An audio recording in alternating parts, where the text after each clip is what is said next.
Alors, je vous propose qu'on passe tout de suite à la session suivante. On a parlé du territoire, on a parlé des usages numériques et avec un rôle majeur du domicile. Hein, on a évoqué à plusieurs reprises les infirmières, le télésoin, et donc le maillage territorial et l'accès des patients.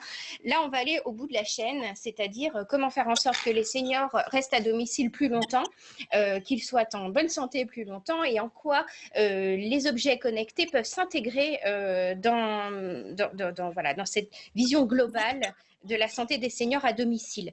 Avant de parler du projet Smart Bear, qui va être très bien présenté en détail tout à l'heure par Eleftheria, qui est la leader clinique du projet, je vais aller très vite au témoignage de Philippe Bouchamp. Alors, Philippe Bouchamp, vous êtes médecin généraliste, gérant d'une maison de santé pluridisciplinaire à Bignoux. Et vous êtes intéressé par les questions du numérique et je vais vous demander vraiment quelques idées très courtes et très clés de nous dire pourquoi vous êtes sensible à ce type de projet innovant. On rappelle juste que Smart Bear, quand même, a pour but de favoriser la santé et le bien-être des seniors à domicile au travers des objets connectés, hein, qui leur permettent d'avoir des conseils incitatifs pour une meilleure santé et un meilleur maillage avec les professionnels de santé. Alors, allez-y, Philippe, dites pourquoi vous êtes sensible à ces projets. Alors, cette sensibilité, elle remonte maintenant à de nombreuses années. Et c'est vrai qu'en tant que leader d'une maison de santé dans la Vienne, j'ai été amené à m'intéresser il y a très longtemps à la e-santé et tout c'était l'environnement du numérique. Et d'ailleurs, on avait été un petit peu avant-gardiste il y a quelques années quand j'ai voulu mettre en place une configuration qui articulait tous les éléments de la e-santé, que ce soit le logiciel métier, le DMP, l'imagerie médicale, la téléconsultation, la téléexpertise et les échanges en instantané avec tous les professionnels du territoire sur lequel on avait à charge des patients. Voilà, donc cet intérêt pour le numérique, c'est quasiment une passion qui date de plus longtemps. Alors, le numérique, c'est un outil, et comme tous les outils, on a parlé beaucoup de téléconsultation. Là, le télésuivi me paraît un excellent outil, et c'est surtout un outil où il y a un pari à relever, parce que nous, on avait déjà fait une télésurveillance de 50 patients il y a quelques années, mais ça, c'était plutôt sur les pathologies chroniques. Pathologies chroniques, donc diabète, HTA, insuffisance cardiaque, etc. Le travail avait été facilité parce qu'il existe déjà des devices très, très intéressants pour suivre la tension, le poids, etc. Donc, on a suivi grâce à ces outils et centralisé sur un ordi, on avait pu suivre là 50 patients, quelle que soit la pathologie, quel que soit l'âge. Donc là, et cette expérience m'a donné les idées de choses qu'il fallait faire et de choses qu'il ne fallait pas faire. Alors, justement, quels sont vos espoirs là vis-à-vis du projet voilà. Smart Bear pour que ce projet soit un succès? Le Smart Bear me paraît intéressant dans le suivi des patients chroniques et en particulier des seniors pour suivre leur état psychique. Parce que jusqu'à maintenant, on parle de pathologies chroniques, souvent des pathologies donc, organiques avec des outils qui sont connus. Et il est moins connu, les outils de suivi de la santé mentale et de la santé psychique du patient, que ce soit l'anxiété, la dépression, le bien-être social, etc. Il n'y a pas beaucoup d'outils et c'est un vrai défi que de relever ça et utiliser des outils adaptés pour permettre de suivre ce genre de patientèle et qui malheureusement, vu le vieillissement de la population, est en train d'augmenter. Voilà. Donc ça, c'est voilà pourquoi un petit peu j'ai répondu présent quand vous m'avez proposé ce projet. Donc, merci Philippe. Alors, ce projet, on va le présenter maintenant et venir un petit peu au détail. Donc, bonjour Eleftheria Iliadou. Vous nous entendez? Voilà. Bienvenue. Alors, vous intervenez d'Athènes, vous êtes enseignant-chercheur à l'Université d'Athènes et puis leader clinique sur ce projet Smart Bear. Alors, on va se donner 3-4 minutes pour une présentation succincte du projet dans les grandes lignes pour que tout le monde puisse bien comprendre les objectifs qui sont portés par ce consortium. Avant tout, j'aimerais vous remercier pour cette invitation et pour l'opportunité de présenter aujourd'hui la philosophie, l'idée principale de ce projet de Smart Bear. Je Et cet événement est excellent et c'est une opportunité formidable afin de discuter sur ce projet de recherche qui sera très, très utile, surtout pendant cette période critique, pas seulement pour nous les cliniciens, mais aussi pour les personnes qui vont y participer. Donc, pour commencer, avant de présenter les idées principales de SmartBear, il faut dire qu'il s'agit d'un projet européen de recherche qui s'occupe de l'amélioration de la qualité de vie et de la santé globale de femmes et des hommes de plus de 60 ans. Le projet sera géré par une consortium de 7 membres et parrainé par l'Union européenne. Il aura lieu dans 6 pays européens, en Grèce, Italie, Espagne, Roumanie, Portugal et bien sûr en France. La durée totale du projet sera 4 ans, mais chaque participant doit y participer que pendant 12 mois. Et peut-être que vous pourriez être un candidat si vous avez plus de 67 ans, si vous souffrez de certaines conditions médicales dont je vais parler un peu plus tard, et si vous êtes capable d'utiliser des appareils intelligents simples, comme des smartphones ou des montres intelligentes d'entraînement, etc. Donc, afin de comprendre la philosophie de SmartBear, il faut savoir que pour les seniors, pour les personnes de plus de 67 ans, les causes principales de morbidité en France et en Europe généralement sont plutôt les problèmes cardiaques comme l'hypertension, les troubles de rythme, etc. Les problèmes d'équilibre avec les chutes et les accidents, le perte auditive pour les mêmes raisons et pour les troubles cognitifs qui peuvent être associés, la perte de mémoire, la fragilité avec l'hypotrépsie et la dénutrition. Et finalement, les maladies mentales, surtout, on parle de la dépression. Donc, c'est exactement ces conditions médicales que le projet SmartBear vise à adresser. Notre objectif principal est d'aider nos participants, les personnes qui vont participer à SmartBear, à gérer ces problèmes médicaux depuis la maison, d'une façon sans avoir besoin de l'aide continue de leur médecin traitant ou de notre prestataire de santé. Il faut ici souligner que SmartBear ne vise pas à remplacer le médecin de famille ou les structures de santé déjà existantes, mais c'est plutôt une solution révolutionnaire qui est destinée à faciliter le rêve et de le renforcer. Donc, maintenant, si on aimerait être plus précis sur le programme de SmartBear, on pourrait dire qu'on vise à obtenir nos objectifs en incorporant des technologies de pointe dans une solution technologique unique qui sera facile à utiliser et qui sera offerte gratuitement à environ 5 000 citoyens européens. En fonction de leur profil de santé personnalisé et de leurs habitudes de préférence, les personnes qui vont participer à SmartBear sont équipées d'une gamme d'appareils intelligents et d'objets de santé connectés. Je reformule juste, ils auront une gamme, ça coupe un petit peu par moment, juste pour être sûr que les personnes entendent bien. Ils auront une gamme, ouais, non, c'est pas grave, c'est pour être sûr, c'est important, une gamme d'appareils intelligents et d'objets de santé connectés. Exactement. Je pourrais donner des exemples. Par exemple, les appareils en disposition seront des appareils auditifs, comme j'ai déjà dit, des montres intelligentes d'entraînement, des échelles de poids, des thermomètres, des oxymètres, des appareils médicaux pour la tension artérielle, pour la rythme cardiaque, etc. Et bien sûr, des smartphones. En même temps, une plateforme unique et globale SmartBear qui sera en ligne collectera en temps réel des informations sur les habitudes quotidiennes et les paramètres biologiques de ces utilisateurs à travers de tous ces appareils.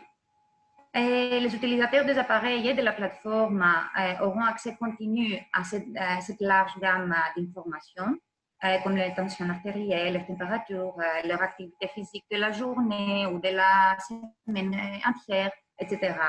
On pourrait avoir des informations sur le régime, le rapport nutritionnel. Et cet accès sera obtenu à travers de l'application SmartBear qui sera développée pendant le projet et qui sera disponible dans le smartphone que chaque participant va recevoir. Maintenant, à travers d'une interface assez simple à utiliser, ils auront la possibilité de surveiller ces paramètres et en même temps avoir accès aux paramètres environnementaux qui sont open access, comme le niveau de bruit de l'ambiance ou des informations de météo, des informations importantes pour leur vie quotidienne. Et de plus, ils auront la possibilité de réserver des rendez-vous en ligne avec, par exemple, l'audioprothésiste ou un physiothérapeute. Et comme ça, ils pourraient être plus compliants à leur, par exemple, physiothérapie ou physiothérapie de déséquilibre, ou même programmer mieux leur appareil auditif sans avoir besoin de sortir de la maison et de visiter un clinicien. En parallèle, la plateforme sera capable de créer des suggestions de santé personnalisées et basées sur ces observations.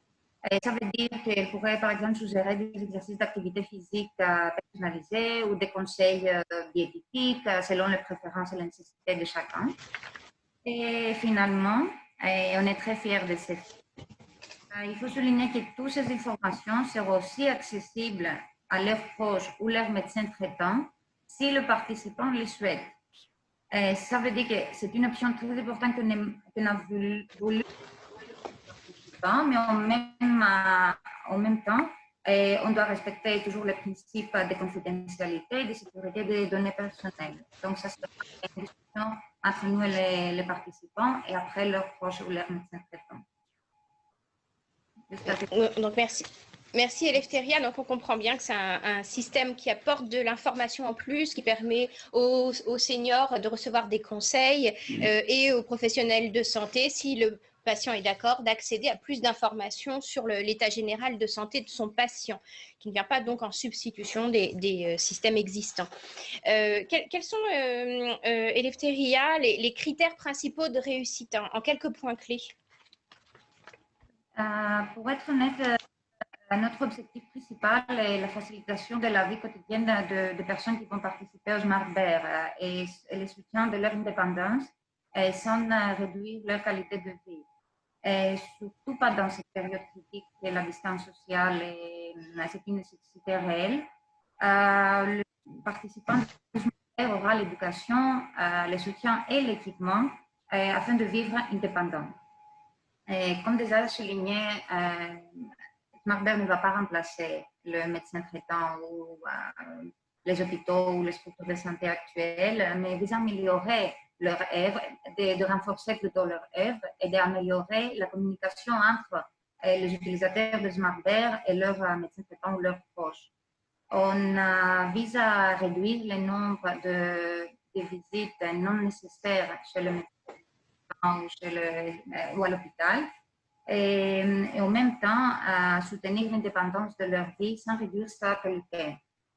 Et donc, alors, je redis parce que ça a coupé à nouveau. Donc, l'idée là, c'est de soutenir. Non, mais il n'y a pas de souci, mais de réduire le nombre de visites non nécessaires. Hein. C'était ça qui a été dit au moment où ça coupait. Et, voilà, principalement, et de soutenir l'indépendance des personnes âgées. Tout à fait.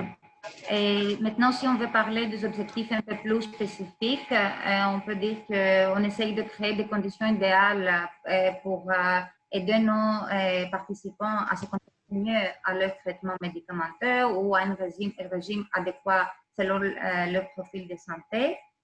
Et pour les personnes avec des troubles d'équilibre, il y aura des sessions de réhabilitation, de physiothérapie vestibulaire, des équilibres en ligne, qui pourrait être faite à la maison et avec sécurité.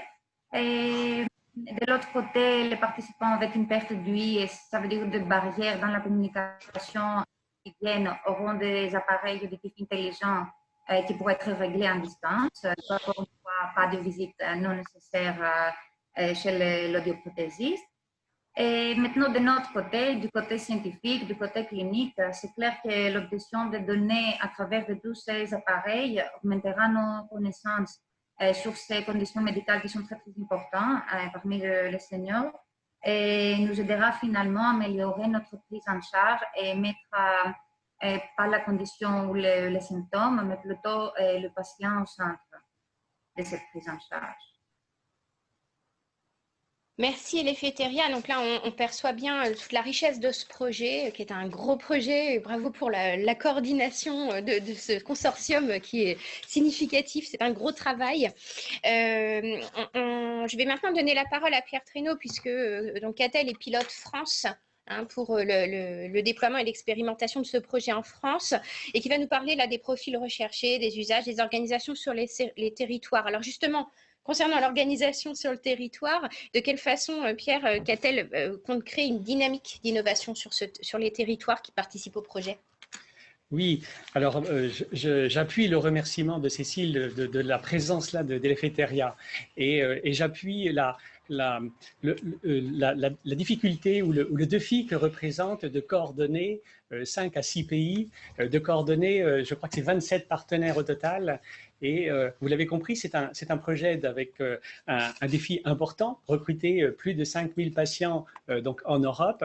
On peut faire référence avec l'étude clinique Discovery européenne qui n'a pas toujours abouti, et voir combien c'est difficile de conduire une étude clinique de ce niveau-là. Et donc le travail d'Eleftheria est extrêmement précieux, mais compliqué, parce qu'il s'agit de coordonner les équipes cliniques de ces différents pays.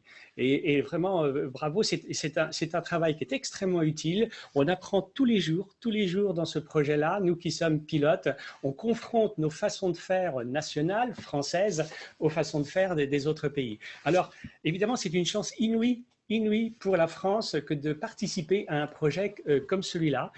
C'est une chance inouïe parce que nous qui suivons ce sujet depuis des années, nous pensons que c'est une première. C'est une première en Europe qu'il y ait une expérimentation de cette dimension-là avec une cohorte aussi importante. Et nous sommes très heureux que Catel ait pu être choisi par ce consortium, et en particulier lié à son expérience dans le domaine effectivement du numérique en santé, lié à sa connaissance de l'écosystème.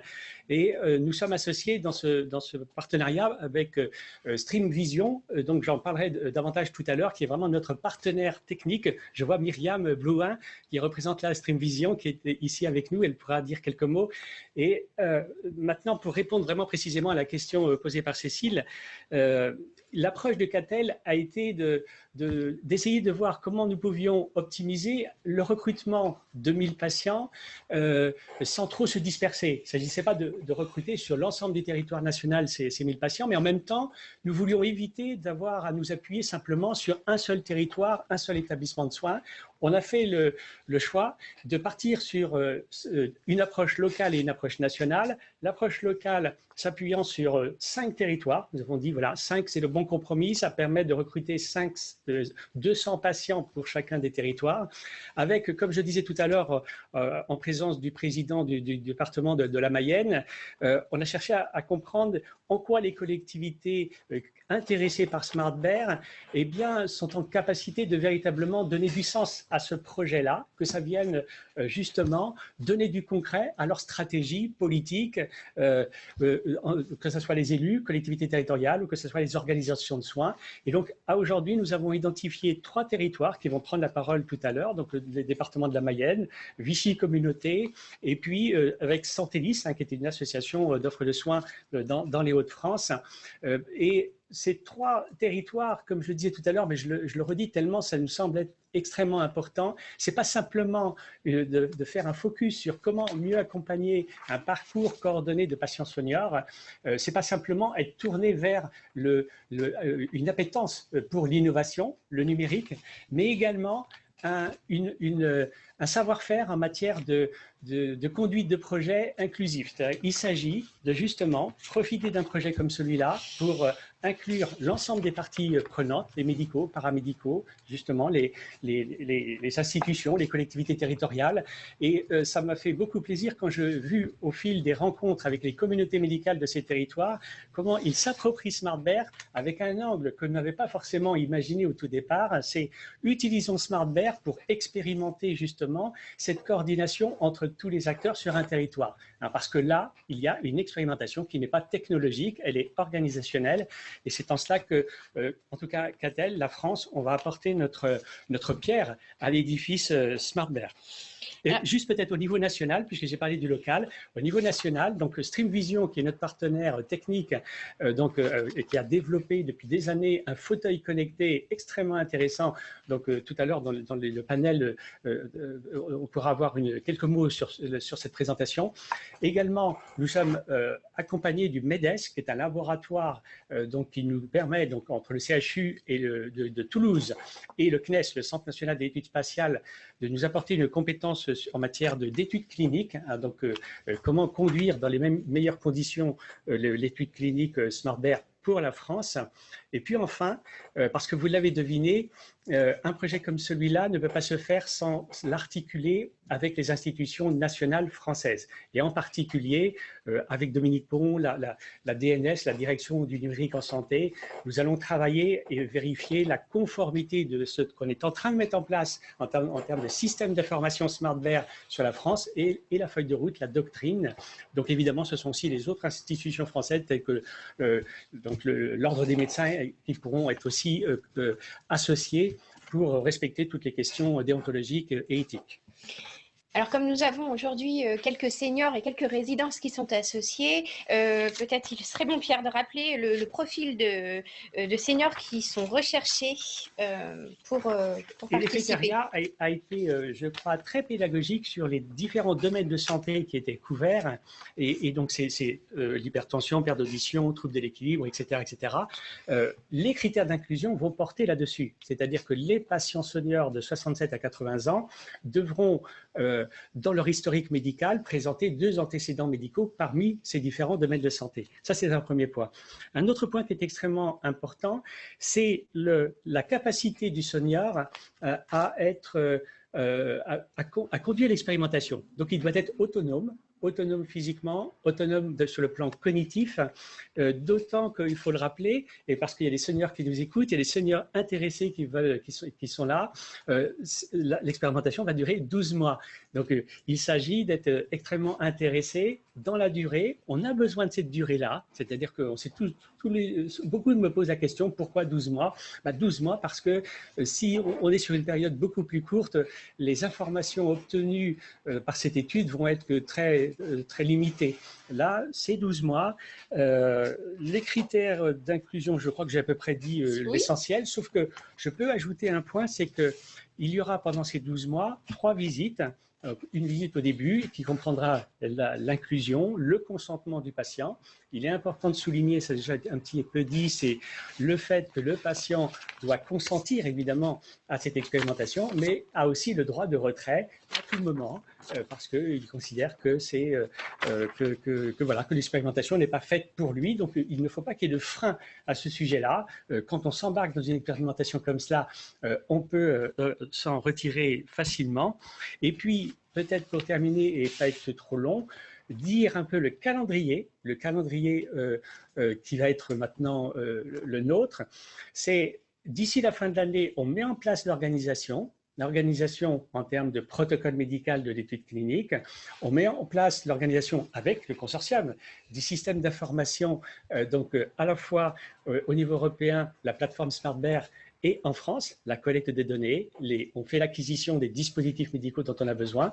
Début d'année prochaine, dans le courant du premier semestre, aura lieu les premières inclusions des patients. Ces inclusions vont durer pendant 12 mois et de façon glissante, on va avoir 24 mois de conduite de l'expérimentation pour au final, en 2023, produire une évaluation et une étude, un bilan d'impact, en espérant que les facteurs de succès attendus seront au rendez-vous, parce que nous faisons l'hypothèse on fait l'hypothèse que ces dispositifs numériques à disposition des seniors améliorent pas simplement leur santé, mais également la prévention de leur santé. Merci Pierre. Alors justement, on va maintenant donner la parole à ces premiers territoires qui sont impliqués dans le projet. On a déjà eu l'occasion de donner la parole à Vichy. On va y retourner tout de suite. Où se trouve donc Frédéric Aguilera, qui est maire de Vichy, président de l'agglomération, Jean-Antoine Rosati, président de l'association des libéraux. du territoire. Et puis, donc, ils sont en principe accompagnés d'un senior qui est intéressé, motivé. Il va nous expliquer pourquoi pour participer à ce projet. Et monsieur, je vous propose de vous appeler Jean pour ne pas donner votre nom et votre prénom publiquement. Voilà, je voulais préciser cette information. Je vous donne la parole à Vichy. On se donne entre 5 et 10 minutes pour faire un petit tour sur votre motivation et votre intérêt pour ce projet.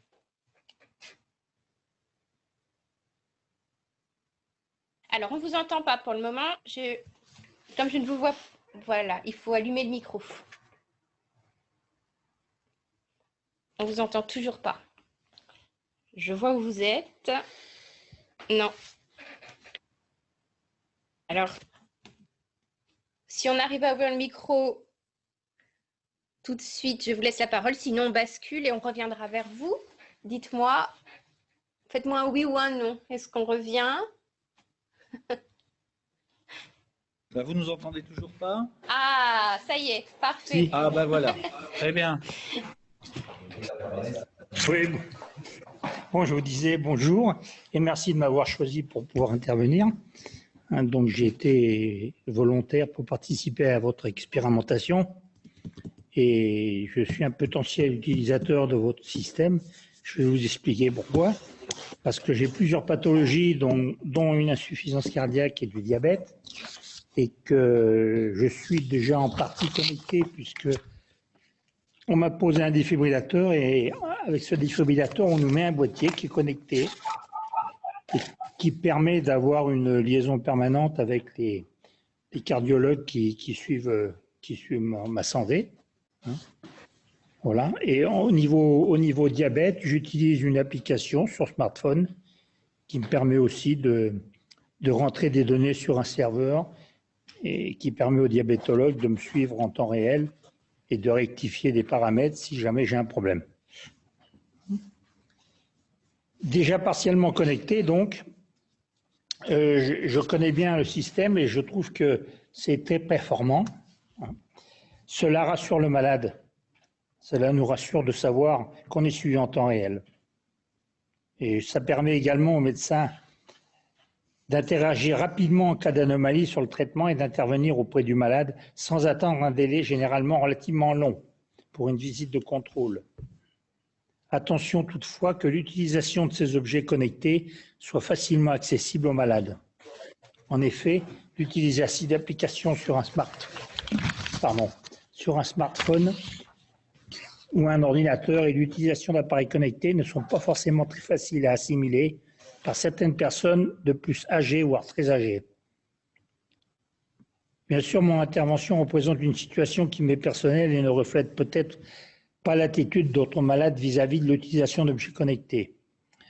Par contre, comme vous avez peut-être pu le constater, je suis partant et très favorable à l'utilisation de ces objets que je conseillerais dans mon entourage. Voilà. Merci d'avoir bien voulu m'écouter. Merci. Est-ce que vous voulez poursuivre sur Vichy? On va poursuivre, docteur Rosati.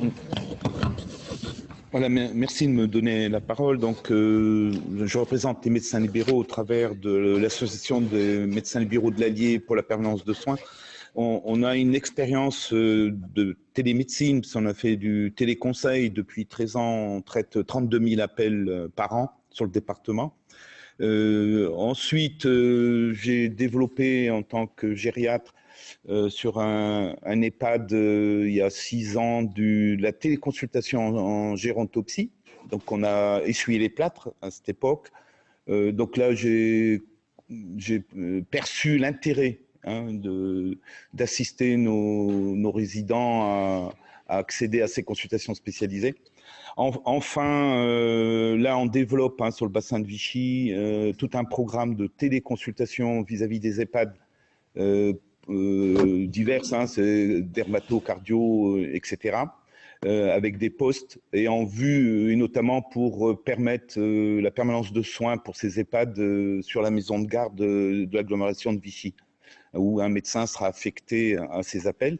Et plus tard, peut-être, ce sera des postes d'entrée pour les territoires, des personnes, on parlait tout à l'heure de cabines de télémédecine, ce serait des points avec des téléconsultations assistées, avec une infirmière dédiée. Et voilà, ça c'est le projet à quelques années en négociation avec l'ARS. Enfin, moi j'ai mon expérience personnelle sur les objets connectés dans le cadre de Cardio Auvergne. Et là, j'ai vu le bénéfice de ces consultations parce que mes patients insuffisants cardiaques, monsieur Jean en parlait, autrefois, on donnait un rendez-vous toutes les semaines pour contrôler le bon équilibre, les peser, voir la biologie, etc. Et aujourd'hui, ils viennent que quand il y a un problème, c'est-à-dire que le système et l'organisation, parce que il faut quand même qu'il y ait quelqu'un qui reçoive et qui traite un peu les données au niveau d'une plateforme. Parce que nous, médecins, on peut pas traiter toutes les données, même d'une patientèle. On n'a plus le temps en ce moment, avec l'évolution de la médecine et la prise en charge de toutes les maladies chroniques. Donc, et là, notre patient, il vient parce qu'il y a une alerte. Et donc, on fait moins de consultations, il y a moins de déplacements, etc. Voilà, c'est pour ça que moi, je me passionne pour tout ce qui est télémédecine.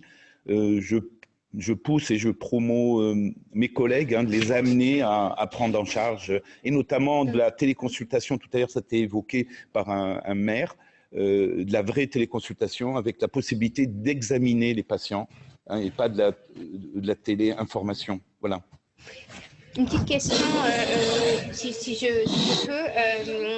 Donc, vous êtes un habitué de la télésurveillance de l'insuffisance cardiaque. Il y a une dimension dans ce projet SmartBear de prévention, d'accompagnement par des incitations, par des messages incitant le senior à adopter des comportements positifs.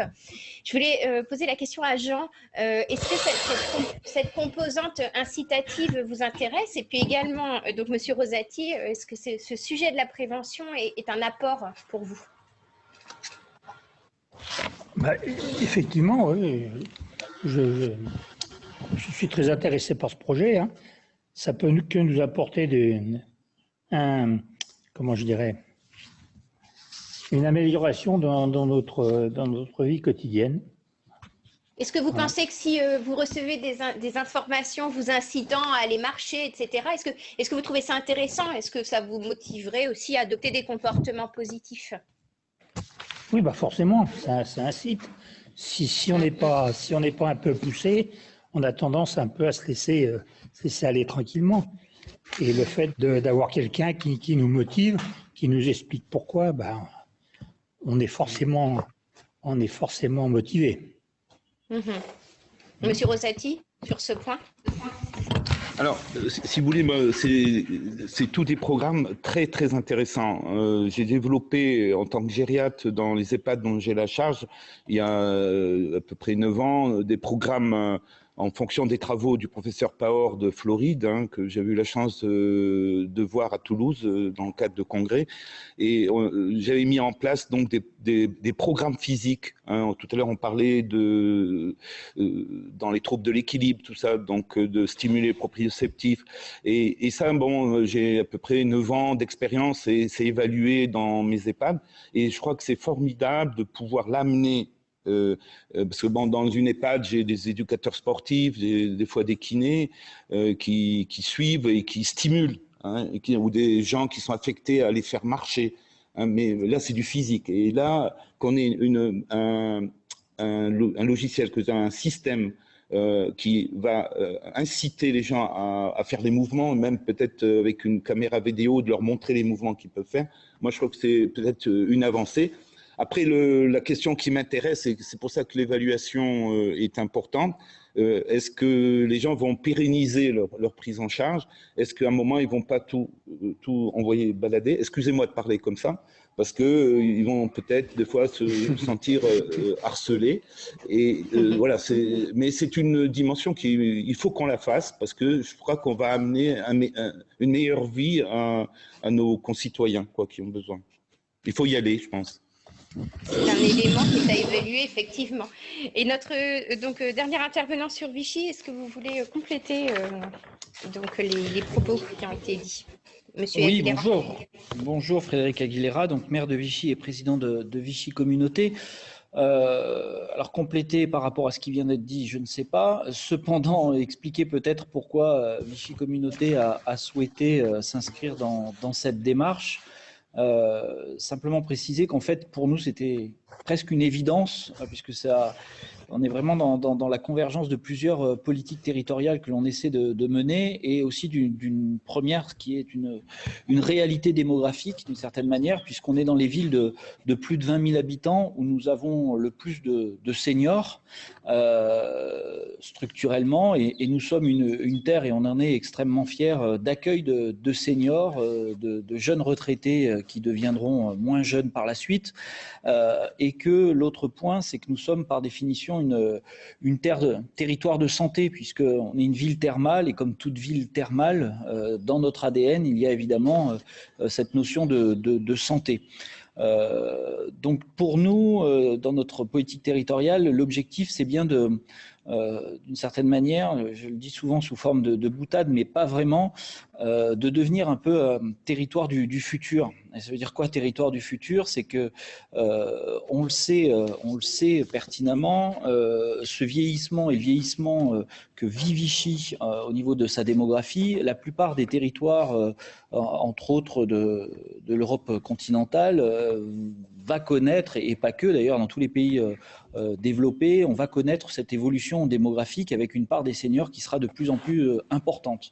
Donc c'est comment, de manière au niveau de la santé, mais aussi de manière sociétale, on fait un peu en avance de phase, on prépare et on expérimente aussi sur notre territoire ce vieillissement et cette proportion de la population, effectivement, et un accompagnement du mieux vieillir de cette proportion importante de la population. Et je dis bien du mieux vieillir parce que c'est notre objectif, et pas simplement du bien vieillir, mais comment on vieillit mieux sur un territoire et comment on fait converger toutes nos politiques publiques vers cela. C'est une réflexion autour du développement du sport, peut-être l'utilisation d'ailleurs aussi du thermalisme dans le mieux vieillir. Et en plus, je parlais de convergence tout à l'heure, on travaille avec l'université dans le cadre de cette notion de City Lab et d'une réflexion à l'échelle de l'université, justement sur cette notion du mieux vieillir et de cette ville qui deviendra et qui devient avec l'université une forme de laboratoire autour de cette notion du mieux vieillir. Donc tous ces éléments-là ont fait que pour nous, c'était un peu une évidence de nous inscrire dans ce programme pour accompagner nos seniors, pour trouver les solutions aussi demain pour que nos seniors vieillissent mieux et trouvent un véritable épanouissement sur notre territoire. Merci vraiment de ce témoignage et puis de votre implication. On sent bien là que ça a été relevé tout à l'heure, hein, comment maintenir la dynamique, comment l'entretenir et comment déjà la faire naître et puis la maintenir par la suite. On sent là sur votre territoire qu'il y a vraiment tous les atouts pour le faire et on vous en remercie. C'est vraiment très agréable de travailler en coopération avec vous là sur le développement de cette expérimentation et également avec les autres que nous allons attendre tout de suite puisqu'on va partir en Hauts-de-France. Alors, Frédéric Chaussade, alors, on vous a déjà présenté tout à l'heure, mais pour les personnes qui nous auraient rejoints, donc vous êtes directeur stratégie affaires médicales et innovation chez Santélis. Alors, pourquoi est-ce que vous êtes intéressé par ce projet et pourquoi est-ce que vous souhaitez y contribuer? Alors déjà, merci effectivement de me donner la parole ce matin. Lorsque nous avons pris connaissance, et je remercie M. Trénois-Sétoufé du projet Smart Bear, effectivement, à différents titres, en fait, nous nous sommes sentis assez rapidement concernés par le sujet. Je dirais, le premier des éléments, c'est effectivement, puisque nous œuvrons dans le domaine de la santé à domicile et dans la prise en charge des personnes, et notamment des patients à domicile, avec une population effectivement relativement âgée. Et nous restons persuadés qu'effectivement le domicile, dans le cadre de ce que je disais tout à l'heure, hein, dans le cadre du parcours de vie est extrêmement important et cette place doit être redonnée à juste titre. Et nous sommes également persuadés que de ce fait, les outils du numérique au sens très large du terme d'ailleurs, on a beaucoup parlé ce matin de téléconsultation, hein, mais nous avons développé beaucoup également le télésuivi d'un certain nombre de patients donc atteints de pathologies chroniques, avec le fait qu'on puisse effectivement, j'allais dire, quasiment suivre au quotidien, gérer les alertes et comme vous le disiez très justement tout à l'heure, peut-être intervenir un petit peu en amont de manière à pouvoir soit donner conseil, accompagner les patients dans des conduites à tenir, soit le cas échéant, tout simplement, effectivement, alerter le corps médical pour des réévaluations des prises en charge. Donc, déjà sur le domicile, nous restons persuadés que ces outils du numérique sont déjà aujourd'hui très utiles et nous avons pu le constater. Et surtout, de pouvoir tout simplement réfléchir à la connexion d'un certain nombre d'objets nous permettant de remonter au quotidien un certain nombre d'informations nous semble effectivement très pertinent. Alors, se posera très certainement plein de questions et je pense aussi que ce projet Smart Bear a tout son sens, notamment, et j'ai vu quelques questions ou quelques remarques passer sur la notion de gestion des alertes, effectivement de ne pas non plus surabonder d'informations ou d'alertes. Et nous avons déjà pu, en tout cas avec notre humble expérience, mettre en place un centre aujourd'hui de télésuivi qui permet d'avoir justement cette remontée d'informations et de pouvoir peut-être, j'allais dire, mieux gérer ces informations et mieux orienter les réponses qu'on peut amener à la population et aux personnes qui sont suivies. Donc, c'est vraiment un projet qui nous a semblé tout à fait cohérent. Un projet qui, pour les Hauts-de-France, il me semble, est extrêmement important également, puisque nous présentons une diversité, j'allais dire, de paysages, que ce soit un paysage très, très urbain sur certaines zones, mais aussi des paysages très ruraux. Et là aussi, je pense que de pouvoir, au final, tester, expérimenter, regarder ce que peut apporter ce type d'objet au final, dans des configurations démographiques qui peuvent être un peu différentes, où le recours justement à l'expertise médicale est là aussi, j'allais dire, assez différente sur certains territoires, nous a semblé aussi voilà, assez pertinent de pouvoir tout simplement s'investir, en tout cas pour la région. Un point également qui est très important, alors on parlait de téléconsultation, moi je reste persuadé effectivement que la notion de téléexpertise, de télésoins, de télésuivi alimenté par ces objets connectés est vraiment quelque chose de très pertinent pour la prise en charge des patients et notamment des seniors, puisque c'est quand même, voilà, en tout cas aujourd'hui dans la population que nous prenons en charge, nous avons une population relativement âgée pour laquelle effectivement on peut avoir certaines fragilités qui peuvent être aussi liées tout simplement à l'isolement, à la typologie du domicile, à l'environnement social et familial, qui sont des éléments à mon sens extrêmement importants et qui à mon sens devront être aussi évalués dans le cadre de ce projet, puisque au-delà même j'allais dire, de la technologie, de ce que nous allons pouvoir éventuellement faire de l'ensemble de ces informations, l'objectif est effectivement d'apporter de la qualité de vie à l'ensemble des seniors qui pourraient être concernés. Et à n'en pas douter, on verra que la configuration un petit peu sociale ou du domicile aura très certainement un facteur également extrêmement important là-dessus. Alors de la même manière, ce qu'on a pu entendre sur Vichy et j'imagine sur d'autres territoires, voilà, il y a une émulation qui se met en place autour de ce projet-là, notamment auprès des communautés de communes. Donc certaines se joignent bien évidemment à nous pour pouvoir justement avancer sur ce projet et puis également avec l'aide du professeur Puisieux donc au CHU de Lille qui va nous permettre effectivement, je pense, d'avoir voilà, un territoire avec toutes ces représentations, peut-être toutes ces difficultés, mais en tout cas, j'espère qu'il pourra faire remonter une expérience intéressante. Merci, et puis merci de vraiment penser ce projet dans le cadre là aussi du maillage sur le territoire et du lien avec les professionnels, le paramédical, voilà, les structures d'aide à domicile. C'est vraiment un projet qui est centré sur le domicile, donc c'est vraiment intéressant d'aborder cette question-là. Quand on voit le poids que prend le domicile dans le cadre de la crise du Covid, il y a vraiment une continuité qui est intéressante. Monsieur Puisieux, est-ce que vous voulez apporter un message complémentaire avant de donner la parole à la Mayenne? Bonjour. Bonjour. Vous m'entendez? Bon, très oui. bien. Comme j'ai eu des petits problèmes techniques, j'ai dû changer d'ordinateur, donc vous voyez que la technique ne marche pas toujours absolument comme on le voudrait. Donc, je ne vous ai pas présenté, mais vous êtes chef de service en médecine gériatrique au CHU de Lille et donc intéressé par ce projet. Bien sûr. D'abord, merci beaucoup pour cette belle réunion qui est partie de l'expérience Covid pour se centrer ensuite sur les questions des outils connectés et puis de la télémédecine. Mais voilà, il y a eu beaucoup d'échanges très riches que j'ai suivis le mieux possible. Je dois dire juste au nom de la gériatrie que la gériatrie a été très impliquée dans la crise Covid, pas seulement à travers les établissements d'hébergement pour personnes âgées, mais aussi à l'intérieur des hôpitaux où les gériatres ont géré beaucoup de lits Covid et beaucoup de patients Covid, puisqu'évidemment les personnes âgées qu'ils prennent en charge habituellement ont été les plus concernées.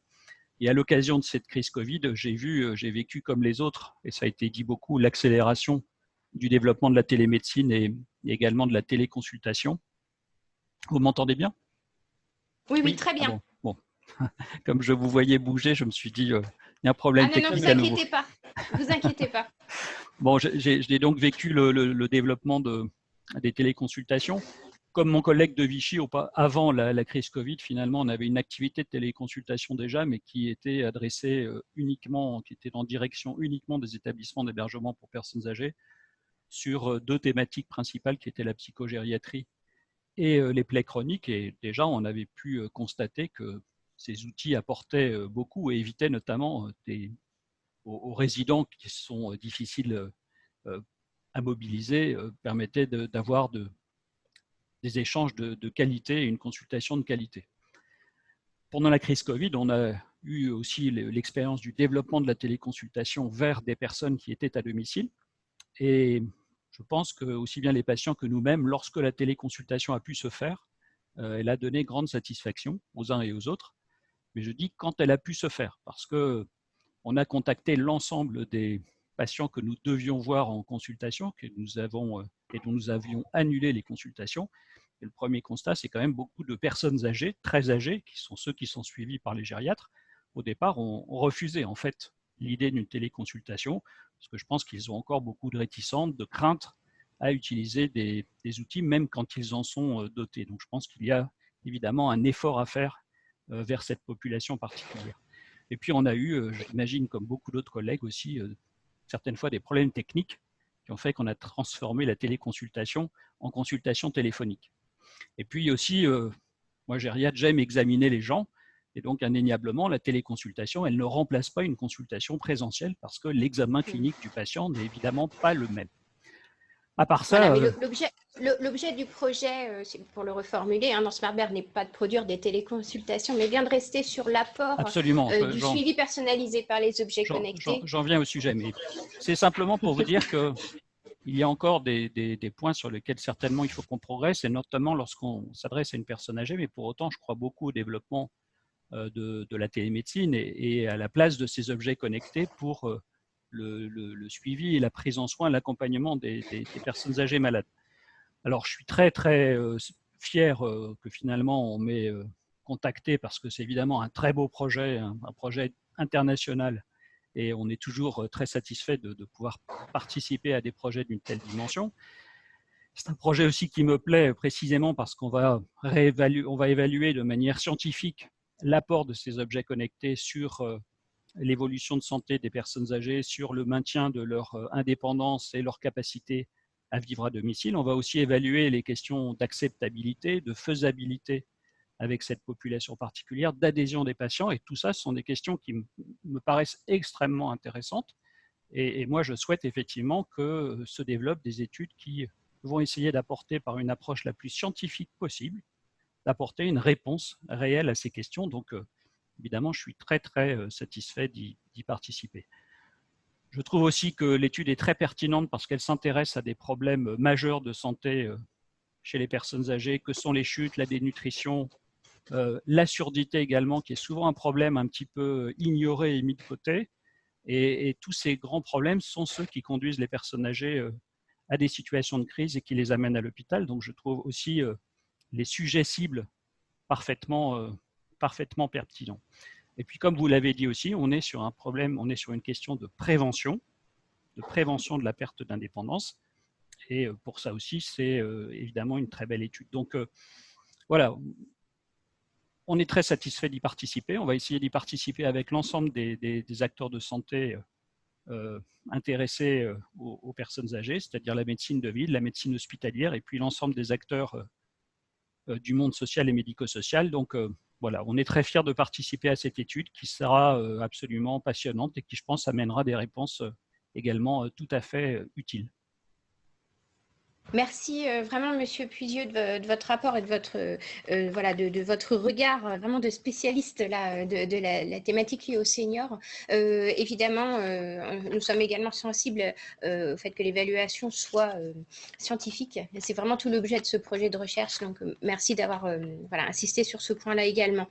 Je vous propose qu'on donne la parole en Mayenne, un élu du conseil départemental qui est avec nous, Monsieur Langouette. Oui, bonjour. Bonjour. Alors, vous avez entendu donc les autres territoires exprimer l'intérêt. Est-ce que vous voulez partager et quels points complémentaires vous pourriez ajouter à ce que vous avez entendu? Alors, c'est vrai qu'Olivier Richefou, le président du conseil départemental de Mayenne, s'est déjà exprimé sur le sujet. Oui, tout à fait. Je vais ici rappeler que nous avons deux plans. Hein. Le plan mayennais, dont il a fait état tout à l'heure, et un plan santé, Ambition Santé 53. Et dans ces deux plans, effectivement, nous faisons une place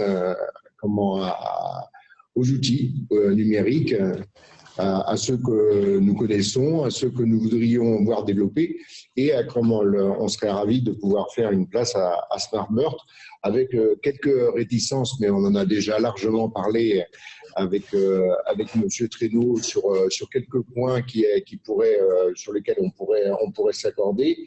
Moi, je m'accorde en tous les cas sur les propos de Monsieur Puisieux, hein, sur l'aspect technique, sur l'approche, sur le profil des personnes, etc. Nous, il y a un point sur lequel on est un petit peu encore en questionnement, c'est qu'on sait que cette fracture numérique existe, hein, et elle n'existe pas qu'en santé. On l'a vu pendant, par exemple, cette période de confinement pour les élèves qui étaient chez eux et qui n'avaient pas soit le matériel, soit la connexion, ou bien d'autres choses pour participer à l'enseignement à distance. Et il serait dommage que le projet SmartBird ne vienne pas combler une partie de cette fracture numérique en s'adressant simplement à des personnes qui seraient déjà qui maîtriseraient déjà très bien le numérique. On a vu effectivement ce patient de Vichy Communauté dire qu'il était déjà un habitué, donc ça c'est bien d'avoir également ce type de patient. Et je crois qu'il faut aussi mesurer la capacité que nous avons en France ou peut-être dans d'autres pays européens à mobiliser et à faire en sorte que toute personne puisse participer à ce projet. Je reste persuadé, pour ma part, ayant en charge la santé au niveau du conseil départemental de la Mayenne, qu'il faut aller naturellement sur ces outils connectés. On a parlé, vous avez tous, tous les intervenants ont parlé effectivement des téléconsultations. Je pense qu'au mois de janvier, on n'aurait jamais imaginé un tel nombre de téléconsultations au mois de mars et avril, et on en sait tous les raisons, ou la raison majeure. On sait aujourd'hui que c'est possible. Il y a des avantages, des inconvénients, il y a des choses à corriger, comme dans tous les projets. SmartBird n'y échappe pas, et je reste persuadé que demain, le conseil départemental, avec l'ensemble des professionnels de santé, parce que nous, c'est indissociable, c'est-à-dire que les professionnels de santé sont à nos côtés. Je me demande d'ailleurs si ce n'est pas nous qui sommes à leur côté en tant qu'élus. Et aujourd'hui, on souhaite pouvoir effectivement intégrer ce projet dans la limite des contraintes qu'on a déjà exposées. Merci. Je pense qu'on a fait le tour des territoires. Je vous propose si vous en êtes d'accord, à moins que quelqu'un d'autre voulait intervenir sur la Mayenne, peut-être. Non ? C'est bon pour tout le monde? Ok. Je vous propose qu'on regarde juste sur le fil des questions. Il y a quelques personnes qui demandent des informations complémentaires sur le projet. Alors, déjà, je vous donne une information. Il y a un site internet pour le Pilote France qui existe. Donc, c'est www.smart.bear.fr. L'ours intelligent, Smart Bear. Donc, une notion de confort avec l'ours et puis intelligent parce que c'est à travers des outils connectés. Vous pouvez aller retrouver quelques informations complémentaires sur le site internet et sinon nous contacter en direct pour avoir plus d'informations. Et d'ici quelques minutes, nous allons aussi ouvrir un forum de discussion pour les personnes qui voudraient poser des questions en direct. Donc à la suite de la conférence. Voilà. Par ailleurs, donc certaines personnes posaient la question, le projet Smart Bell est-il expérimenté dans ces 3 territoires ou va-t-il être d'abord déployé dans ces 3 territoires? Si oui, à partir de quand? Donc juste un rappel là-dessus. Pierre, tu veux répondre en 2 mots? Je n'ai pas tout à fait entendu. Je crois que c'est le calendrier. Non, c'était sur est-ce que ces territoires sont pilotes. En fait, ces 3 territoires vont être impliqués au moment de l'expérimentation qui va démarrer dans plusieurs mois et qui va s'étendre sur 2 ans. Il y aura d'autres territoires. On peut aller jusqu'à 5 territoires, par exemple, qui pourraient être inclus. Donc voilà, il sera déployé partout en même temps pendant ces 2 années d'expérimentation, sachant que chaque senior participera à l'expérimentation pendant 1 an. Voilà pour la réponse succincte. Et puis pour donc une autre question qui revient assez souvent mais qui est importante et il est peut-être important que tu puisses apporter quelques éléments là-dessus, Pierre, ou peut-être Eleftheria si elle le souhaite. La question porte sur la question de la gestion des alertes. Évidemment, l'inquiétude des médecins d'être submergés d'alertes. Voilà, comment faire pour faire attention à ça et vérifier la réalité du traitement des alertes. Je ne sais pas si Eleftheria, tu veux répondre ou si Pierre souhaite. Eleftheria. Bien sûr, ça c'était. Oui, est-ce que vous m'entendez? Oui. Est-ce que vous m'entendez? Oui, très bien. Donc, ça c'est une question très intéressante. Ça c'était un risque qu'on savait qu'il faut.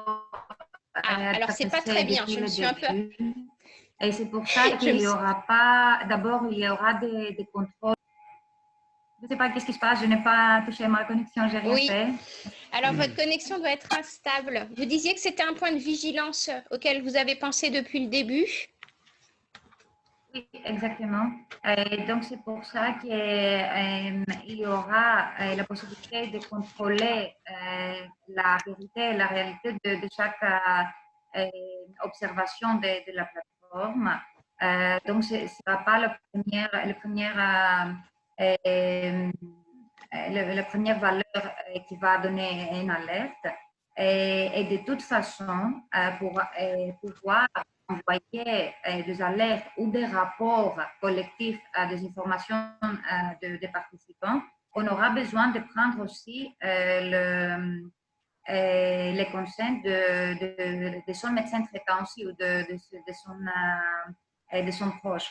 Et donc, on savait qu'il y a ces risques depuis le début, mais quand même, on va prendre toutes les mesures pour être sûr que ça se fait pas en mettant en risque nos utilisateurs et pas en gênant trop le médecin traitant, ça c'est clair. Mais c'était une question très intéressante, c'est un problème depuis le début pour voir.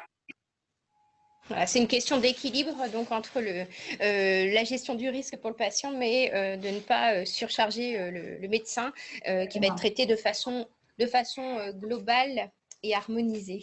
C'est important de souligner à quel point ce point-là fait partie de l'expérimentation elle-même.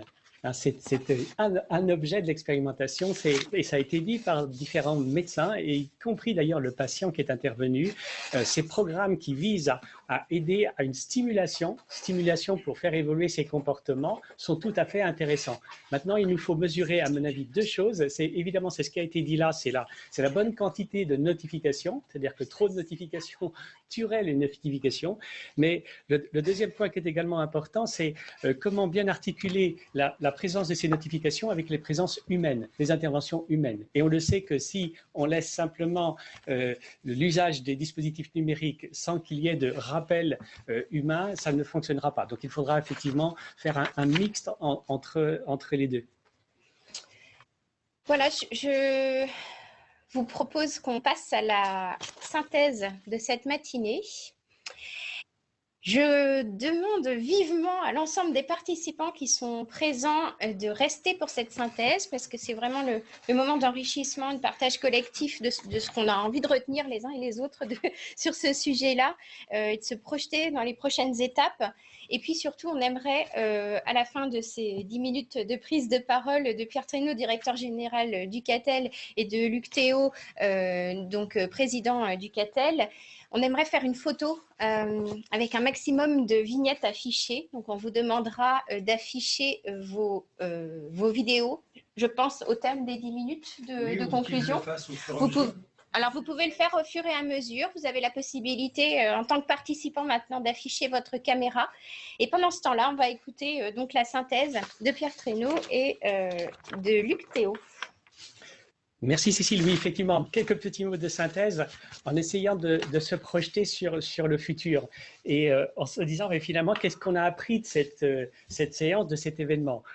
Comme c'est la 20e édition et on peut dire qu'on a encore appris beaucoup de choses et je voudrais passer assez vite sur le fait qu'on a appris, on est soutenu dans nos démarches, mais surtout aller dans le sens de en quoi nous avons des marges de progression. Et sur les 3 volets, je vais les passer rapidement en revue. Sur le volet territoire, le premier volet, c'est évidemment cet enseignement lié au Covid. Ce qu'on entend et à de nombreuses reprises, c'est un enseignement, mais à tous les niveaux, pas simplement téléconsultation, mais vers l'ensemble des applications numériques. Et ça, c'est important de le souligner. Il a été dit à quel point également le rôle crucial des collectivités territoriales. Et on le savait, et c'est très intéressant de leur donner la parole. Très intéressant également de donner la parole au ministère de la Santé via Dominique Pont, qui nous a redit combien il considère que c'est un trou dans la raquette depuis des années et des années.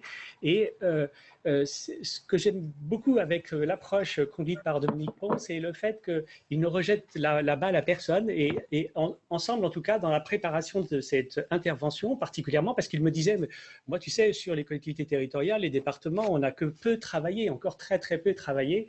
Eh bien, la définition de l'approche est tout à fait intéressante. C'est que d'un côté, il ne faut pas tout attendre de l'institution et les collectivités territoriales ont à se regrouper, ont à travailler, à mieux définir leurs besoins, leurs attentes en la matière. Et avec l'approche prônée par Dominique Pont, c'est comment institutionnaliser au niveau du Conseil du numérique ensuite une mise en conformité. C'est regarder si les propositions effectivement des collectivités territoriales sont bien conformes ou peuvent rentrer en conformité avec la doctrine, ou comment nous aurions à faire évoluer, comment le ministère aurait à faire évoluer la doctrine pour mieux répondre aux besoins des territoires. Et sur ce volet territoire, ce qui a été extrêmement important également, c'est de dire combien la réflexion doit appartenir au territoire, doit appartenir au terrain. On le savait déjà, mais il faut véritablement qu'on en prenne tous conscience à quel point c'est au territoire de décider et de faire des propositions sur leurs besoins et comment répondre le mieux possible à leurs besoins. Enfin, sur les territoires, un dernier point, et l'intervention des députés a été extrêmement intéressante pour montrer combien il est important de faire du lobby. Ces députés sont soumis à un lobby en permanence, quotidien. Et nous aimons au CATEL parler également de lobby. Lobby d'intérêt général. C'est-à-dire qu'il ne s'agit pas d'un lobby corporatiste, d'un lobby d'un acteur privé. Non, c'est un lobby d'intérêt général porté par des collectifs qui réunissent l'ensemble des parties prenantes. Et très heureux que ce député, président d'un groupe de députés sur la santé numérique, nous auditionne pour justement porter haut donc, la parole de ces collectifs, les 2 collectifs-là, territoire et justement téléconsultation. C'est le deuxième sujet, j'y viens. Cette initiative donc, du collectif téléconsultation, on voit bien comment elle est saluée. Elle est saluée par tout le monde, bien avant cet événement, on le savait comment elle était saluée, elle est attendue.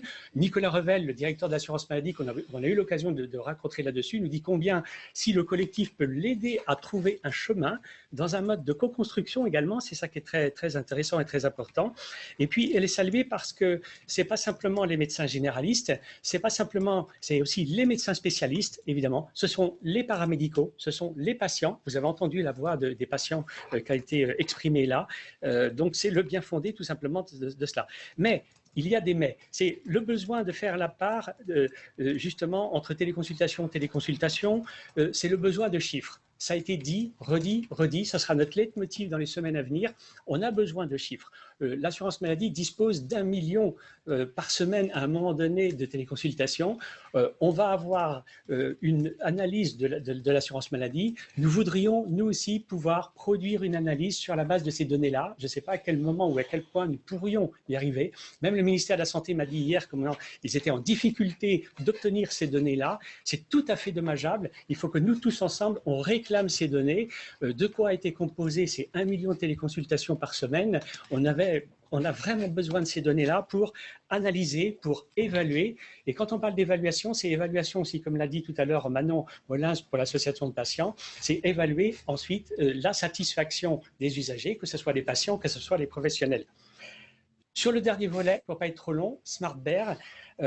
Alors là, évidemment, on boit du petit lait également. Ça fait plaisir d'avoir ces 3 territoires. Vous comprenez que ça fait des mois et des mois qu'on travaille ensemble, qu'on essaye de voir. C'est comme on se teste, on se jauge. Est-ce que le territoire il est bien choisi? Est-ce que ce projet SmartBear, c'est bien notre affaire? En quoi ça nous intéresse et en quoi Catel qui porte cela, c'est bien le bon candidat? Et donc, c'est tout à fait intéressant d'entendre les différentes parties prenantes. Si je les reprends les unes après les autres rapidement, c'est l'élu, le président Frédéric Aguilera, par exemple, qui dit à propos de Vichy Communauté, notre futur, c'est un vieillissement de la population, faisons-en quelque chose de positif, anticipons, faisons de la prospective, expérimentons sur comment est-ce qu'on va gérer toute cette population âgée et soyons le lab. Hein, donc je l'ai rencontré au moment où il a lancé son City Lab sur Vichy et je trouve ça tout à fait intéressant qu'on participe à cela, effectivement, une expérimentation prospective sur effectivement le futur de nous tous, mais le futur de nos sociétés qui vieillissent. Concernant les professionnels de santé, intéressant de voir à quel point ils partagent cette idée que c'est tout à fait nouveau d'une étude clinique qui s'appuie sur du numérique en santé. Je le disais tout à l'heure, c'est une première, 5000 patients en Europe, il faut qu'on réussisse. On a sur les épaules, avec Eleftheria et tous les autres, un challenge et un défi considérable, mais c'est une première, il faut le faire. On l'a bien vu à propos du Covid. Si vous ne passez pas par les fourches codiques d'une étude clinique, vos travaux ne valent pas grand-chose, mais vraiment pas grand-chose. Donc il faut passer par les fourches codiques de cette étude clinique. C'est plus compliqué, mais c'est très guidant et les professionnels, que ce soit M. Puiseux ou Rosati, l'ont véritablement souligné, c'est intéressant. Et enfin, le témoignage du patient qu'on a nommé Jean, je crois. Arbitrairement, totalement. J'espère que ce prénom vous plaît. Il est, je crois, de votre génération. Et vraiment intéressant de voir, et c'est vrai pour tous les acteurs, c'est à la fois l'enthousiasme de participer à l'expérimentation, mais sans naïveté, on pourrait dire une naïveté négative, c'est-à-dire tout en étant conscient qu'il va y avoir des plâtres à essuyer. Il faut que les dispositifs soient accessibles, il faut qu'ils soient faciles d'usage, il faut qu'il y ait des notifications pour stimuler, mais pas trop. Donc il y a une vraie conscience du patient, mais ça a été aussi soulevé par d'autres de cela. Et là, c'est pour nous des superbes rappels avec nous, Eleftheria et l'ensemble des partenaires pour qu'on ne monte pas une usine à gaz, hein, puisque l'organisation elle est en marche.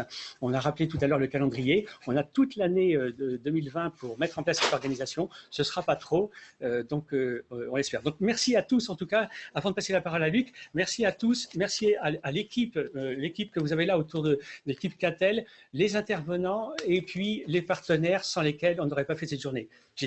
Cécile. C'est bien, Pierre.